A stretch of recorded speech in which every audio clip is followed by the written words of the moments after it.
Well, it's a petrifying digital warning that every parent needs to hear. If you think your kids are addicted to their screens, you might be right. New research suggests now that technology is like digital heroin.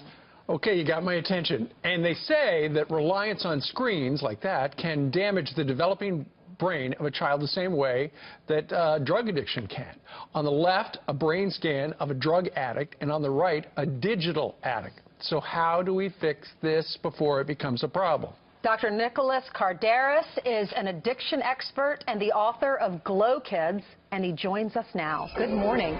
So you wrote a book about this. Yes. What do parents need to be worried or concerned about here? I think it's a significant concern that I tried to write a book that really sort of gave parents the research, because I think a lot of parents intuitively understood that kids staring at glowing screens, and we've seen it. I think any of us that have lived on the planet for the last 10 years have seen the glow kids spreading.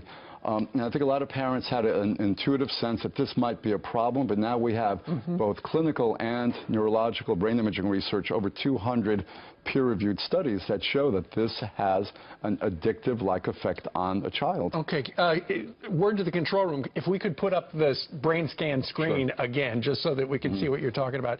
Sure. Explain what you're, the person on the left is a drug addict.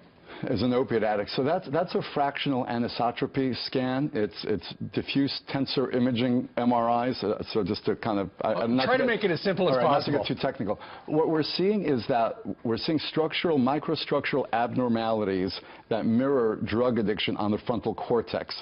So what we're seeing is and the frontal cortex is executive functioning, and it controls impulse control, and it correlates with ADHD and addiction. All right, so when does it develop fully? When can we let our kids see our electronics or TV? So the frontal cortex fully develops in their early 20s, but we know that as kids get older, they're more equipped to be able to handle what we call hyper-stimulating, hyper-arousing screens.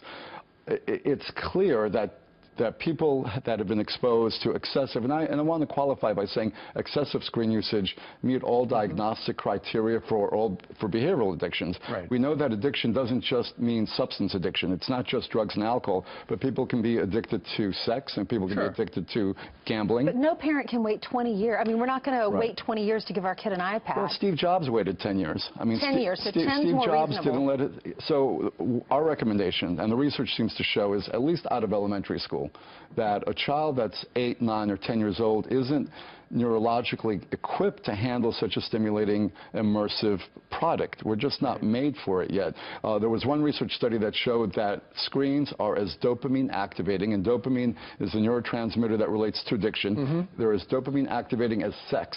Do we want a 7-year-old having a digital orgasm?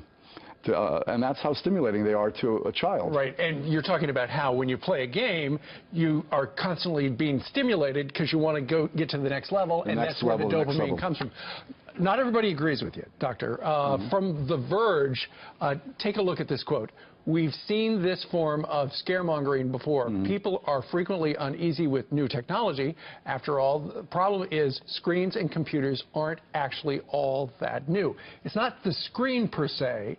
It's the stimulation of what you do with the screen, right? Right, and look, I write about in my book that Plato was against the written word. Plato thought that writing would erode our memory, because back then they used to do oral storytelling.